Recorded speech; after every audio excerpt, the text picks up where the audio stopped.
Hey, it's Sam, talking about the full moon in Pisces, Revathy nakshatra. We have Kala Sarpa Yoga with all the planets between Rahu and Ketu. Also, Mars-Venus conjunction in Leo, Jupiter's in Libra, Saturn is at the end of Scorpio. So check it out.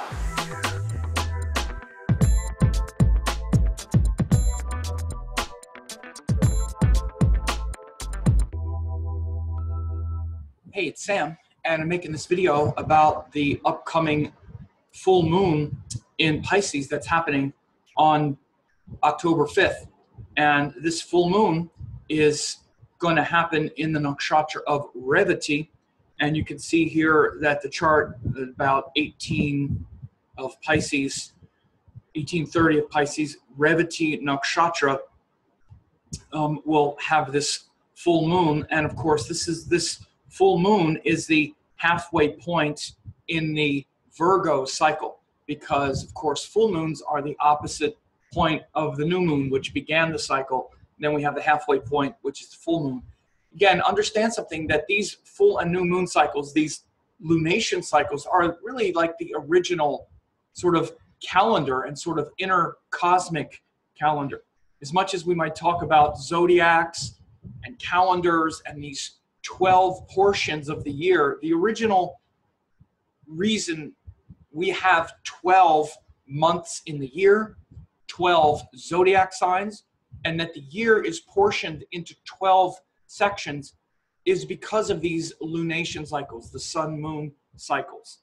So even beyond which zodiac one might think is correct, the reason there are 12 zodiac portions, 12 zodiac signs, is because we have 12 sun-moon cycles each year, approximately.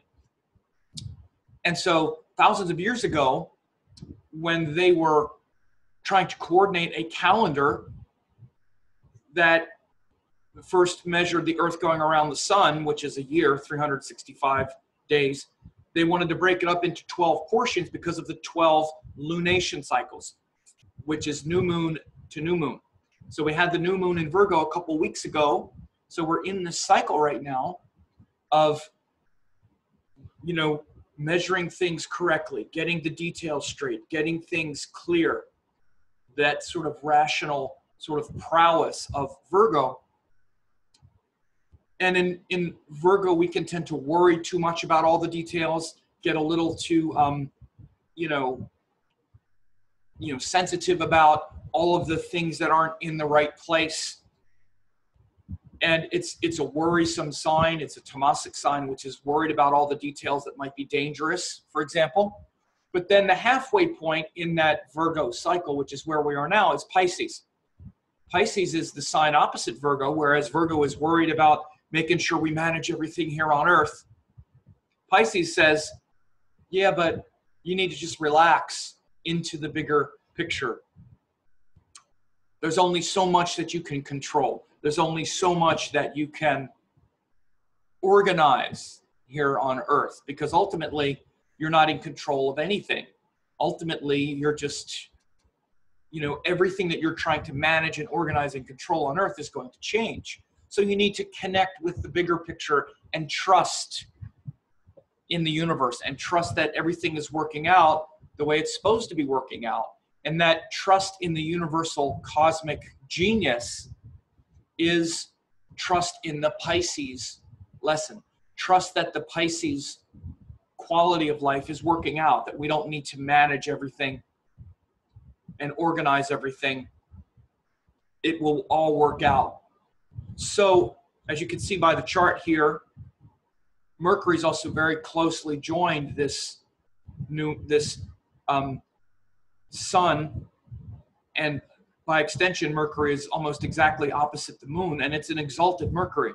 So now is really a good time for bringing this intellectual precision with this exalted Mercury. It's a great time to be rational, sensible, and understanding these things that I'm talking about, these things that have to do with, those Virgo virtues of measuring things correctly, putting everything in the proper place, because we have the exalted Mercury with the sun. And again, so as we see, opposite that is the moon in Revathy nakshatra.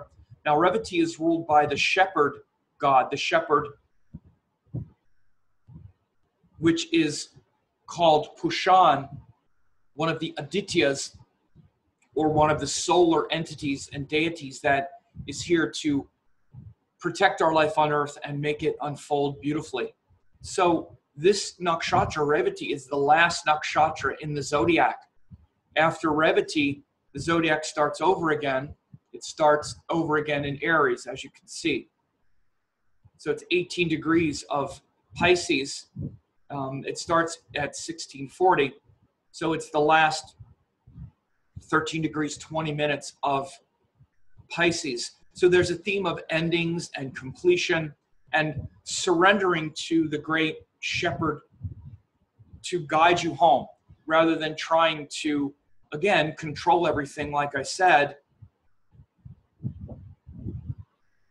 you relax and allow the shepherd to guide you home. You know, it's a very beautiful symbol. You know, even in Christianity, Jesus was a shepherd.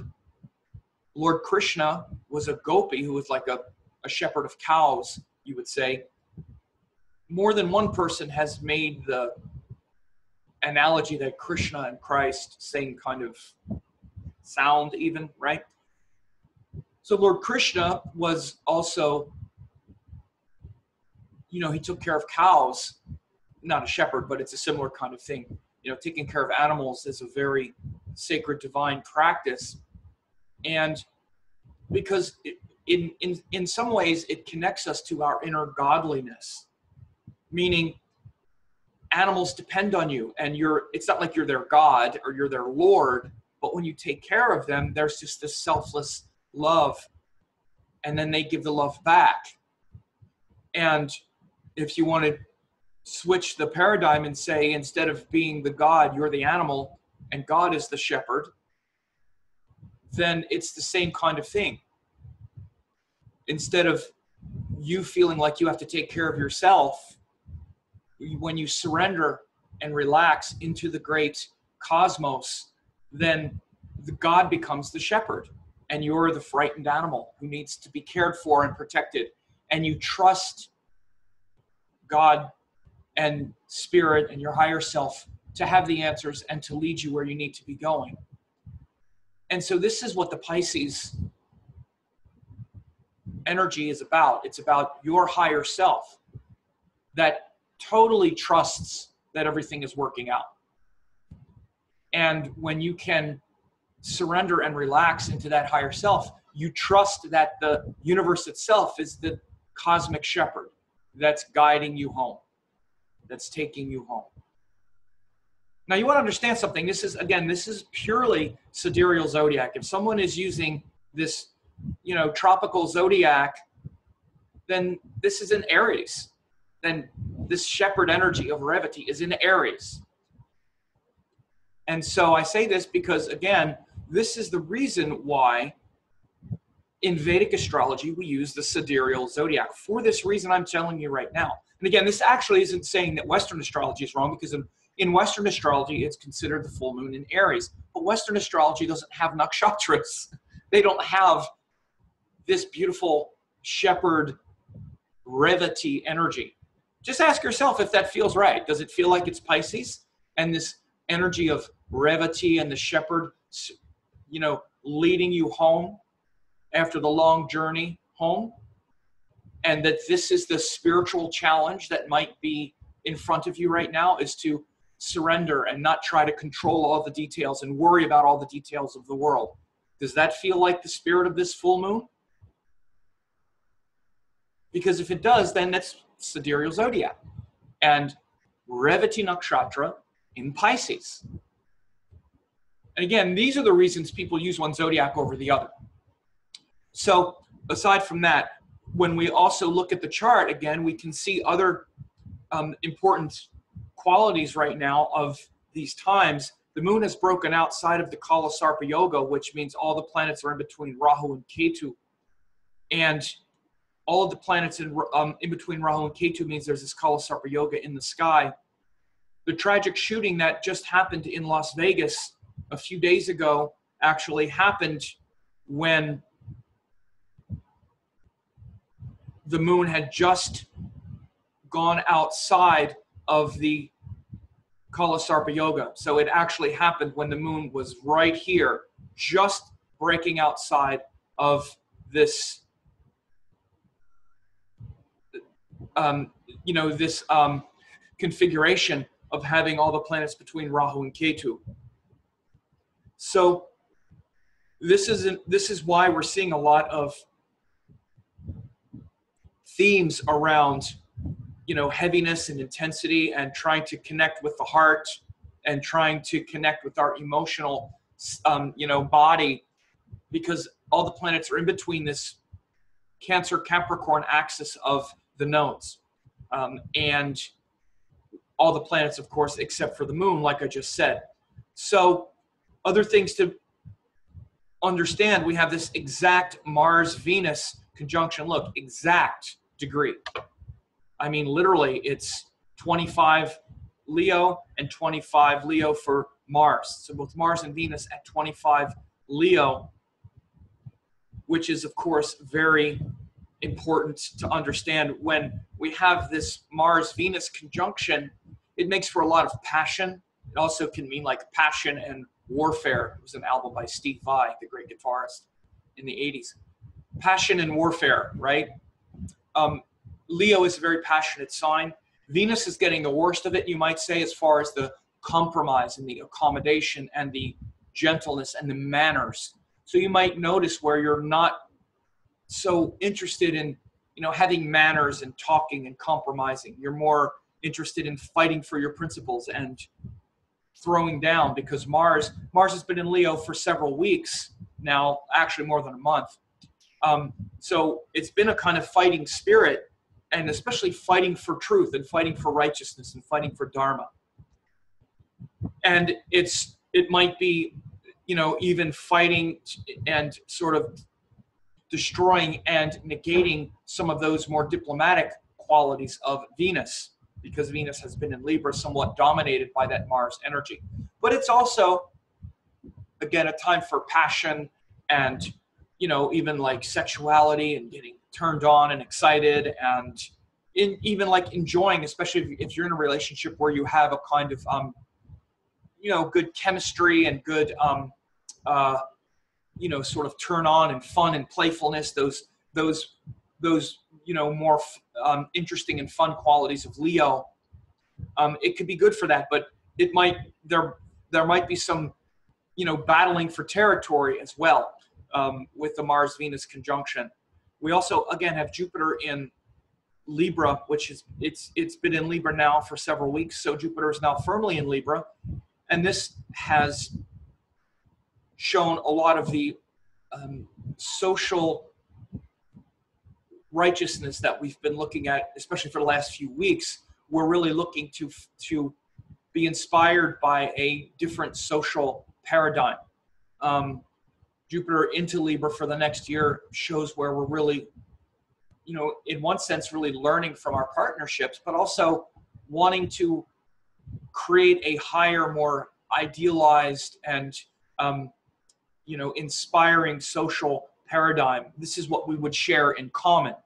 Many times in these forecasts, I talk about the things that we would share in common, because you're living your life, I'm living my life. But where Jupiter goes, it's in one way our personal relationship with what inspires us. In another way, though, it's the collective inspiration. And so our collective inspiration can be understood by the sign of Libra, wanting to elevate society and social dialogue and respect everyone's values and everyone's ideas. But personally, you would understand how this works based on your sign. And I did a Jupiter in Libra webcast that you can register for. I put a link in the description here or at the end of the video. So if you haven't watched that yet, you should, because how Jupiter is going to affect you for the next year is very important now, because as you see, Jupiter has just gone into Libra, only 4 degrees. He's going to be there until around this time next year. So it's important for you to understand how your inspirations and hopes and purposes will have shifted. So we also have Saturn at the very edge of Scorpio. By this time next month, or in a couple weeks, Saturn is going to move out of Scorpio and go back into Sagittarius, where he'll be for the next 2.5 years almost. So again, this Saturn at the end of Scorpio has shown a lot of tragedies, especially with like water. Well, we've seen all this flooding and devastating floods in the United States, in India.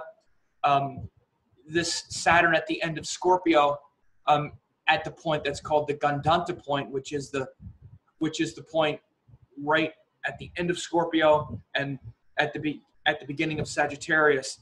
Again, just to emphasize, I'm going to keep emphasizing this all the time. This is a purely sidereal zodiac phenomena. It's in every Vedic astrological text, the qualities of Gandanta, which is when you have a tropical zodiac, you don't have this because you don't have these fixed sign positions. So Saturn at the Gandanta point and also Rahu, the North Node at the Gandanta points, these malefics at the Gandanta points have shown why there's been so much of this flooding and all these water tragedies, okay? And again, this is purely sidereal zodiac. This is why it's been used for thousands of years in India. No one thought of tropical zodiac and nakshatras.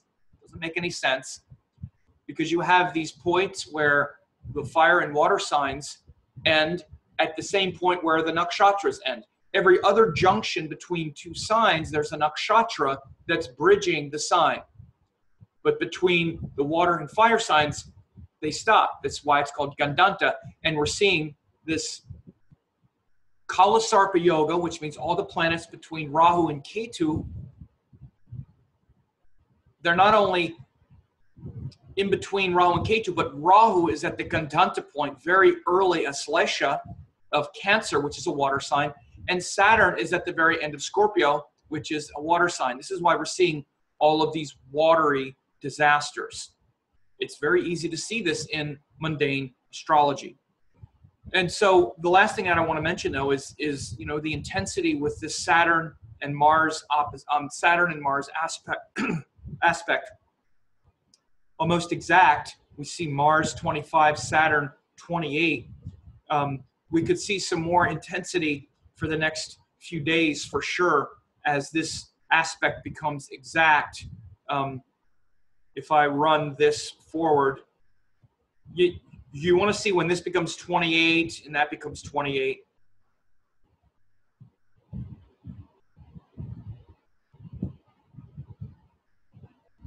As you see, it's 25, 25, 26, 27. So this around this day, which is October 9th, we see it's getting much closer. And then, you know, October 10th, October 11th. So early October, again, for the next week or so, we could see some more very intense, potentially dangerous things as Saturn, again, is right at the end of the Gandanta point. And Mars is also changing signs. You see all these planets changing signs at very late degrees, and there's a mutual aspect between Saturn and Mars. Saturn aspects 10 houses in front, and Mars aspects 4 houses in front. So they're in mutual aspect right now, which is very dangerous. A lot of these things conspired to make for that Las Vegas shooting, and I'll show you when it happened. This is when it happened. It happened this day. So this is October 1st at 5 p.m. in the afternoon. So that shooting began at 10 p.m. And I'll show you 10 p.m.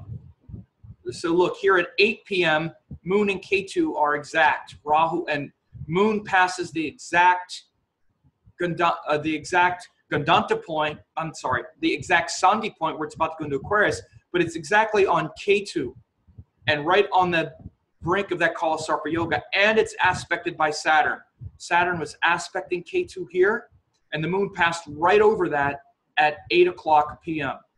on Sunday night, right before that shooting started in Las Vegas. Then, hour later, 2 hours later, the Moon had just gone into Aquarius. This is when all the shooting started, was around 10 p.m. So you can see how these transits line up. Saturn and Mars in that aspect, Saturn also aspecting Ketu, and the Ascendant in Las Vegas also lined up exactly opposite Saturn, and the Moon went over that point. This is what makes these transits These are the triggers that make these transits happen. So little background also on what happened, but these are the themes right now with this full moon. And if you want to see how it's going to affect you and your sign, then you can also register at my member site, and you can see how this is going to affect your sign, because these full moons and new moons affect each person differently. It affects based on your ascendant, based on your rising sign. This full moon in Pisces is going to affect you differently than it affects someone else. So, you know, again, if you're a Capricorn person, then it's going to be in your 3rd house, and you're having a 9th house transit from Virgo. And if you're Aquarius, it's going to be the full moon in your 2nd house, because you're having an 8th house transit. If you're Gemini, you're having a Virgo 4th house cycle, but this full moon is in the 10th house from it in Pisces. So all of these things are different. And I have people who get these forecasts for years and years and years. So again, your life is timed to these cycles, whether you know it or not, and most people don't. Again, you know what most people do with astrology is they obsess over their chart. What about my chart? I have this, I have this. You ever notice where it's not getting you anywhere? You ever notice it's not really getting you anywhere, like day to day, month to month? You have dasha cycles, which are long cycles, but every couple weeks, the things that are shifting, that are the most important, revolve around these lunation cycles. The most important thing in your karma that happened is a couple of weeks ago, we started the Virgo cycle. So if you're a Taurus person, it's a time of creativity. If you're a Gemini person, it's a time of introspection and relating with your heart. If you're a Capricorn person, it's 9th house, which is about your teachers. That happened 2 weeks ago. Now, 2 weeks later, you're trying to harmonize that with the opposite theme. These are the active cycles in your life already, whether you know it or not. And this is why once people join my site and they get these forecasts for their sign and also daily forecasts, you actually get a forecast every day. Every day you get a forecast based on the Vedic Panchanga. They start realizing, oh, this is the most important thing to understand astrologically, at least day to day. And then your Mahadasha cycle show large things happening in your life, but literally like how you're feeling every day, what's showing up like in real time relative to you and everybody else that you're dealing with. All of this is shown by these cycles. This is why once I started the video, I said, these are the same cycles that the Indians measured 5,000 years ago in the Vedas. This is why we have 12 months, because there are 12 lunation cycles each year. This is why we have 12 zodiac signs, because we have a full moon and a new moon in each sign, usually. So these are the rhythms of your life, whether you know it or not. So again, people ask me all the time, how can I stay up to date with what's going on? That makes so much sense. Your forecasts are so helpful when you post these updates. How can I stay up to date? And I say, I've made a site. I do this every day. I do forecasts. So that's how you can do it. So check it out. Only 50 cents. You can check it out. So aside from that, I hope you're doing well. I hope you're staying safe and staying happy with all this intense energy. And you take care.